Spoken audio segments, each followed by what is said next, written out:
Let me jump to the story from Twitter, actually. They have this running in their What's Happening tab, and it exemplifies perfectly that the Civil War may actually be people of cognitive ability and people of limited cognitive ability. Because this Twitter says, manipulated image of fundraising email from former President Trump contained fake nuclear codes, fact checkers report. If you needed a fact checker to tell you that Donald Trump did not email the nuclear codes to people, then you are in the latter faction I have just mentioned. This is actually quite amazing. Let me pull this up from Newsweek, because there's a very prominent leftist podcast. I think Mueller, she wrote, is the left podcast. New. Donald is fundraising by giving us nuclear codes. This is an effing joke to him. And I know. They understand Trump is doing a gag, but this is not even real. They thought, they believed it. They didn't believe that Trump was actually getting out nuclear codes, but this is a meme. The nuke codes are 15, 25, 50, 80. Can I count on you to donate $15, $25, $50, $80? Amazing. Do you want if you make it recurring, we can nuke Beijing tonight? Is this like not realizing someone photoshopped that and then put it out, or is it not realizing it was a joke from... No, because a manipulated image. No, I know how I can tell you that that's a manipulated image, because that's not what Trump fundraising emails look like. Have you seen these things? They're all saying the FBI is coming for me. Give me money. Yeah, they're all like, what is wrong with you? Why haven't you signed in yet for this month? Why haven't you? It's these high pressure tactics, and I don't know why, but for some reason, it's gross. It's actually gross. I'm not a fan, and I don't like it at all. And they need to stop it. I get fundraising emails from some, and it's like unpaid balance. Yeah, and I'm just like, dude, I will delete you. It's crazy. Yeah, they're just like, and you realize that they're just preying on certain people. They're just straight up preying on people. It's just. I'll tell you what's crazy. Independent. Fox News airs edited photo of Trump raid judge with Ghislaine Maxwell. Because they can't just say meme. Edited photo. It says what I meme to say. And was Fox News making a gag? Is that what was happening? Well, I do want to point out here that they didn't edit in the Easy Time and the Oreos. Those are actually in the photo of the Epstein judge. That's actually real. That's obviously actually Ghislaine Maxwell, but in reality, this is a photo of Epstein and her rubbing Epstein's feet. What they've done here is take out Epstein, I guess his torso, and replace that with the judge that was Epstein's lawyer, that before was Epstein's prosecutor, and then, yeah. Hannity says, I think it's actually a picture of Jeffrey Epstein with somebody putting the judge's head on there, I'm guessing. I don't know. No, it's not just his head. That's the point, though. No, but on Fox News, they weren't saying like, look at this stunning image of the judge. They were like, look at this photo. Is that's Hannity? I'm sorry. He's like, that's Epstein, isn't it? It's okay, so Kilmeade was, I didn't actually watch it, but from the article, it looks like, because Kilmeade was guest hosting for Tucker, and Tulsi guest hosted the night before. Oh, wow. And in the handoff, Kilmeade is keeping the joke going. So he's saying, I don't know, that looks like the plane, that looks like it, and Hannity's doing his whole, well, you saw, I'm sorry, but when Hannity was like, I used to say it was 99% of the FBI was good, but maybe that's down to 95%. Come on, man. He's still saying that? 95. He just said it this week. 95% of the dude. Take off the CIA pin. Just come on, man. Did you see the Jimmy Dore Nina Turner thing? Oh yeah. And then you saw the Brianna Joy Gray thing. So for those that aren't familiar, you've got. I saw the Jimmy Dore thing. Jimmy Dore is basically saying, if the right is now coming out and saying the FBI is corrupt, we should embrace that and say, yes, thank you, welcome to the fight. And I'm like, exactly. And then you have I think it's Brianna Joy Gray on. She's on The Hill, right? Yeah. She said basically the same thing, that we all think the FBI is corrupt. If the right is not saying the same thing, we've won. Like, okay, let's move forward. Let's agree, right? Yeah. But then you had Nina Turner, who was like just ragging on Jimmy, calling him, right wing and racist or whatever. See, I used to like Nina Turner because she used to call out like the Joe Biden Democrats back in the day, kind of from the Bernie Sanders camp. And then it seems like she has like some show now or something, and now she just won't do that. She was responding to Jimmy. Maybe we can pull up this Twitter thread at some point with identitarian politics, like something about Jimmy's attacking a black woman. Yeah, black woman. I'm a woman. But when you look at the full thread, Jimmy started that by saying a leftist something. No, so he identified. No. Yeah, he played identity politics with her. Jimmy, and then she responded with it. Jimmy pointing out that the left has typically been anti-FBI, but now aren't, is different from saying you attacked me because of my race. But that's identitarian, calling someone leftist. Like when you start It's- off a conversation with them. It's not. Yeah, it is. You're giving them an identity. And then, That's- No, he's not what it saying like means. that's their position. Like you Yeah. have to be able to say like a group of people. He's not saying you're a terrible lefty because you think this. Like, well, not about bringing it's not in a her criticism of it. It's It's, not- just you're identifying them as a part of a group. But that's not what identitarianism is. Identitarianism is identity-based governance, right? Well, I mean, you could have identitarian governance, or you could just have It's- so- identitarianism. Like Identitarian- all the black okay. shirts, all the gray shirts. You That's know, that's not what it identitarianism. means. Yeah, You but just- that's ideological. That's not identitarian. Ian, I would just don't strongly think so. recommend you just look up what identitarianism is because you are just absolutely. You're talking about like big I identitarianism governance. Is that what you're talking about? Because you can be an identitarianist without being involved in politics. Okay, identitarian specifically refers to the physical attributes of your identity and governance Yes. based on such. Saying someone's of the left. Well, or is not mental. that. I mean, mental attributes, physical and mental attributes. Yeah.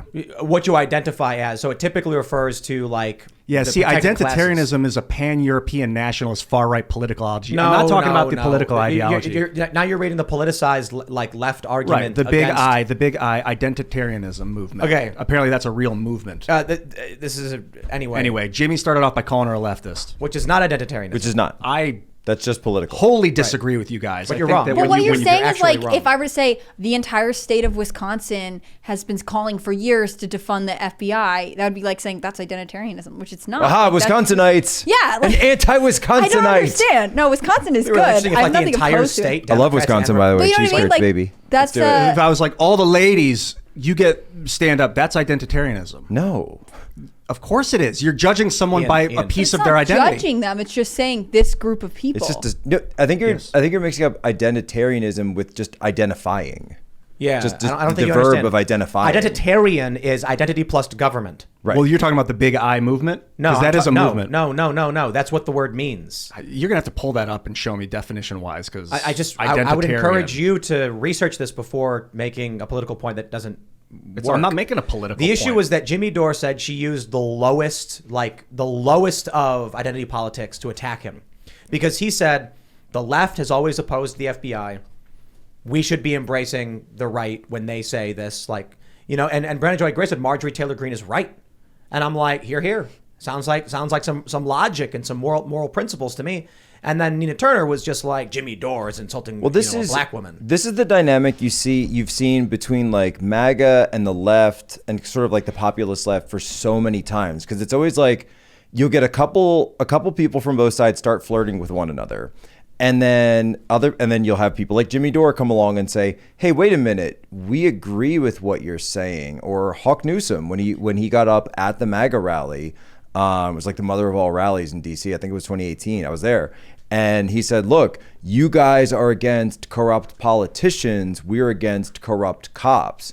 Could you agree with us on that?" And people started cheering. Said, "Yeah, of course." Right. And so you'll have these moments where people start kind of flirting with each other in sort of the two populist camps. And then along will come somebody from the establishment or doing the work of the establishment and saying, hey, you guys need to break that up right now. Yeah, but it tends to be that like Nina Turner in this instance, right? As the establishment. You're concern should, right? trolling. You're straight up concern trolling. But the problem is you end up with people who embrace, like on the left, they end up believing this nonsense. Like the nuclear documents thing was widely believed by these establishment shills, and it was not true. Or to the extent that it was not true is the search warrant was broad. It was for literally all documents. So to claim they were looking for nuclear documents, okay, I can argue they were looking for dogs. The document said anything relating to Trump's presidency. Yep. So I could have written a story saying the FBI was searching for information about the cats that Trump had talked about. Well, yeah, because I'm sure at some point he did, and it's in the record somewhere he mentioned a cat. That's a stupid story. It's nonsense. They all believe it. And so I'm just sitting there and I'm like, these are the people who believe Jussie Smollett. Okay, I don't take my political cues from them. And that's, so when you get the two populist factions and they're like, hey, we agree on these things. And then all of a sudden an establishment person comes up to break it up and they say something nonsensical like Jussie Smollett and the left believes it. It's like, okay, dude, look. Or kind of like when I don't know how you bring the sides together when you've got one side who's going to believe that. Or kind of like when you had a TV show on CNN called Crossfire, where Tucker Carlson and somebody from the left could sit down and argue, but at least they were talking. That was at CNN? I believe it was CNN. Wow. Yeah. And then Jon Stewart comes on and starts yelling at both of them for having a discussion. And then 20 years later, somebody has to go and confront Jon Stewart in the street and say, John, if you want this burn pits bill done, we got to work together. Will you shake my hand? And he did. Yeah, he was yelling at you. That was crazy. He was not happy with me at first. What did you say to him? The first thing you said, like, what did you say to him? I said you're short. I said right? no. I did not say he was short. I didn't attack Tucker him. did. I didn't. Tucker did. Tucker said many things about it, but Tucker and he have a different history than he and I do. I had never met him before, and the Jon Stewart thing was I went up to him and I was recording, but I was not live. And I just wanted to have a record so that, nobody could accuse me of doing something I didn't do. And Raheem Kassam was there. And I said, look, you're attacking and smearing all the Republicans as being against this burn pits bill. You're saying you're against the Republicans. And the context is there was, and it has been passed now and signed into law, this bill for benefits for veterans who were injured by the burn pits. And the burn pits were, funny enough, classified material, was being burned because when you're not the president, you have to dispose of this. But if you're in the field, it's not like you can follow some specific process. You just got to get rid of it and then move on. So hence burn pits. I had people even in my unit that would come back from Afghanistan. Girl I knew came back from Afghanistan because of the black smoke that would come out of this stuff. Nails started falling out, fingernails, toenails, hair was coming out in clumps. Just, it does stuff to your head. I've got another buddy who's had issues with his lungs. If he goes over a certain altitude, he has trouble flying on airplanes and stuff. So it's bad, very bad. But Jon Stewart was running around at first doing this huge media tour saying Republicans hate the vets, and that's why they won't vote for this thing. When in reality, if you look what the Republicans were saying, people like Ted Cruz and Pat Toomey, I'm not even a fan of Pat Toomey. He's my senator, right? And they were saying, look, well, the CBO score came back and said, there's this $400 billion discrepancy between the House and the Senate bills, and we want to deal with that, right? And that's not what Stewart was saying. And so I went to him and I said, look, John, you're so close on getting this bill done. Will you sit down and meet with Ted Cruz or any of these guys? Maybe I can even help facilitate that with, whatever phone numbers I have in my Rolodex to make that happen. And I don't think he heard me because he saw me and he, recognized me and was like, oh, well, this is that guy from Twitter that doesn't like me. So he just went off. He just started completely going off. And that's what you saw on CNN. And then later on, what was really interesting though, is, and to his credit, right? I stayed back. I talked to a bunch of people. Tim Jensen, dude from Grunt Style. We chatted for a while. And then John saw us talking and said, well, hey, I like this guy. And if he likes Jack, maybe I can go talk to him. So Jon Stewart comes back up to me and has this kind of said, hey, man, I'm sorry about that. I thought you were trolling me. I wasn't really listening to what you were saying. I was just kind of responding to what I thought you were saying. And, if you want to work together to get this bill done, let's do it. And I said, that's great, John. And you said that to me now in person, but before you said all that stuff on camera. So would you do a video with me so that people can understand that we're going to work together? And he did.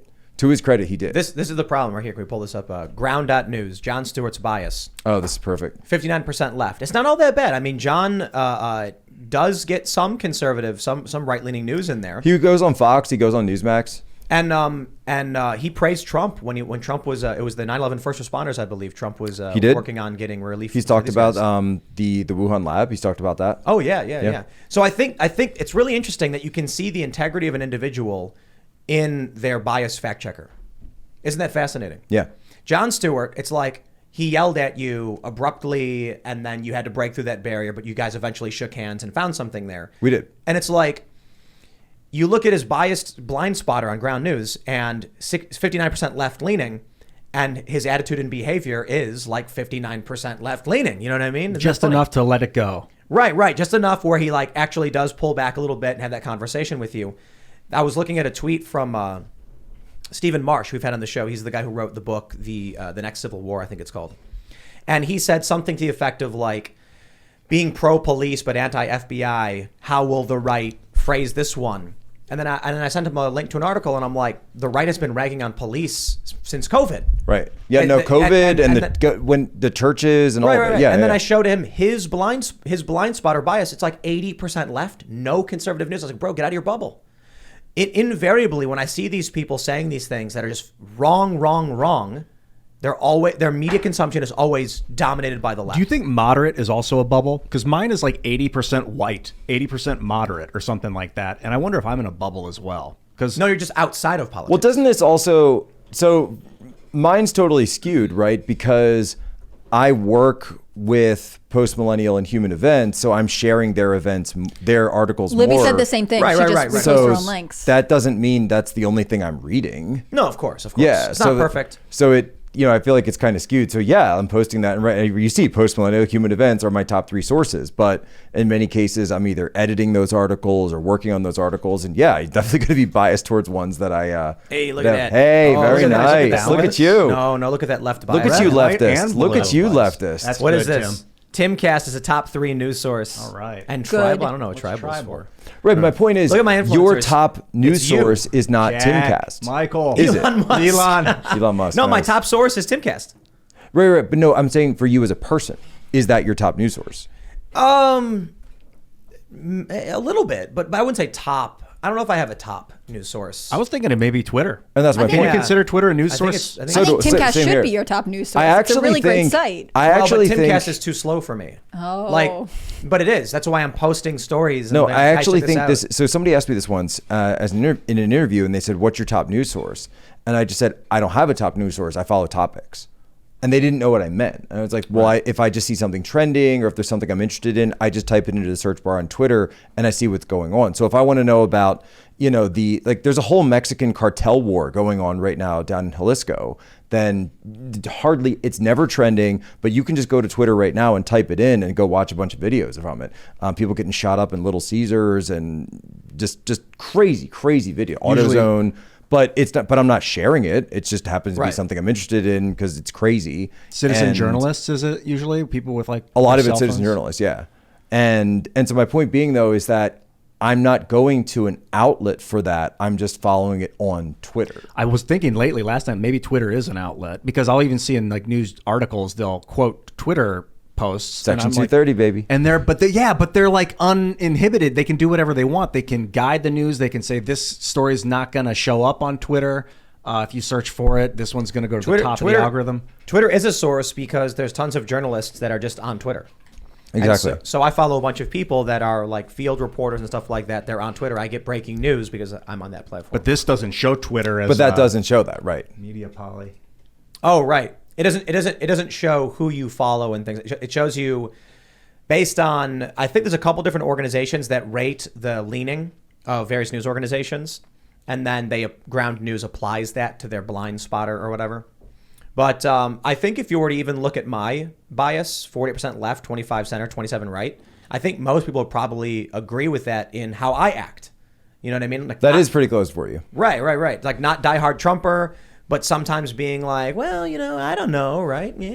Yeah. I got a hard Consider. time like pegging down your political things. You just seem kind of like general, but I mean, you talk more about people what you would consider on the right or in the conservative movement for whatever reason. I don't know, but like, Well, because we're more interesting. Is that because of where you found yourself in life, or was it easier to work with people like that? What kind of pushed you in that direction? I don't know. I mean, I'm Catholic. That's kind of where I come from, but that has nothing to do with my news. That's also one of the reasons that I think that sort of the libertarian movement, while it seemed interesting to me, I could never quite go fully into it because that's just not where I come from.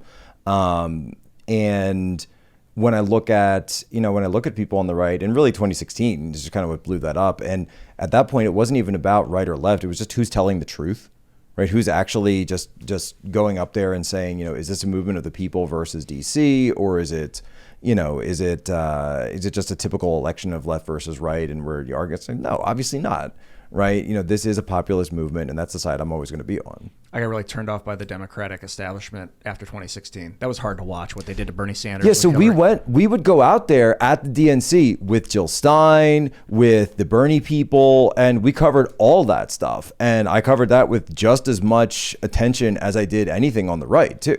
Thanks for checking out this segment from the Timcast IRL podcast. But if you want to check out the full show live, tune in Monday through Friday at 8 p.m. And if you want more special access content, head over to timcast.com and become a member. Your membership helps sustain this company, keep our journalists employed, makes this show happen, and you will get access to exclusive members-only segments of the Timcast IRL podcast, and there's a massive library to check out. So again, go to timcast.com or tune in Monday through Friday at 8 p.m., and we'll see you all there.